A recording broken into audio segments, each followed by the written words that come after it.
السلام عليكم ورحمة الله وبركاته.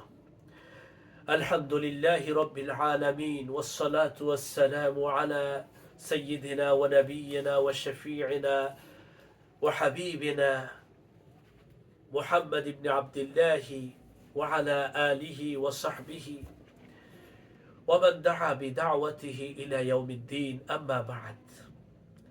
সম্মানিত দিনী ভাই এবং বোনেরা, আপনাদের সাথে আজকে যে বিষয়টি সহজ শেয়ার করব সেটি হলো কিভাবে সহজেই আমরা জান্নাতে প্রবেশ করতে পারি।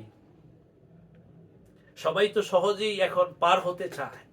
বিশ্বনবী মুহাম্মদুর রাসূলুল্লাহ সাল্লাল্লাহু আলাইহি ওয়াসাল্লাম ইরশাদ করেন, আব্দুল্লাহ ইবনে সালাম রাদিয়াল্লাহু আনহু থেকে হাদিসটি বর্ণিত। তিনি বলেন, নবী করিম সাল্লাল্লাহু আলাইহি ওয়াসাল্লাম ইরশাদ করেন, আইয়ুহান নাস, হে মানব মণ্ডলী, আফশুস সালাম, তোমরা সালামের প্রচলন করো, তোমাদের মাঝে সালামের ব্যাপক প্রচলন করো।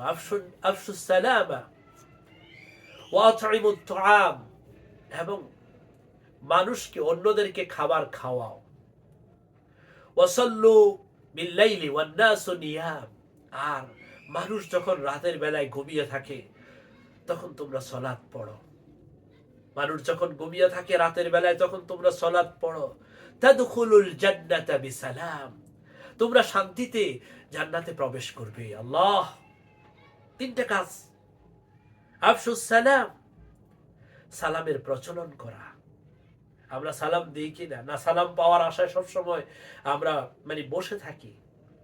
আর মানুষকে খাওয়ানো, এটি একটা মহৎ কাজ।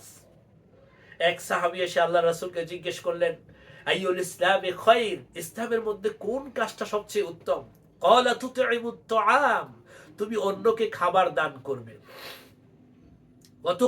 ওয়া তাকরাউস সালাম আলা মান আরাফতা ওয়া মান লাম তা'রিফ, পরিচিত অপরিচিত সকলকে তুমি সালাম দিবে।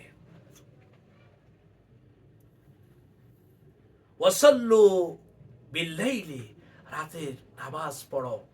মানুষ যখন ঘুমিয়ে থাকে, শীতের রাত অনেক লম্বা রাত, এই শীতের সময়ে একটু শেষ রাতে উঠে একটু 2 রাকাত 4 রাকাত 8 রাকাত 6 রাকাত 8 রাকাত যা পারেন একটু শেষ রাতে আল্লাহর দরবারে একটু আমরা লুটিয়ে পড়ি, একটু সালাত আদায় করি। মানুষ যখন ঘুমিয়ে থাকে জান্নাতে সহজেই প্রবেশ করা যাবে।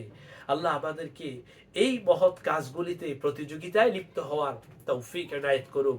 প্রিয় নবী করিম সাল্লাল্লাহু আলাইহি ওয়াসাল্লামের এই হাদিসের উপরে আল্লাহ আমাদেরকে সারা জীবন আমল করার তৌফিক দান করুক। ওয়া আখিরু দাওয়ানা আনিল হামদুলিল্লাহি রাব্বিল আলামিন।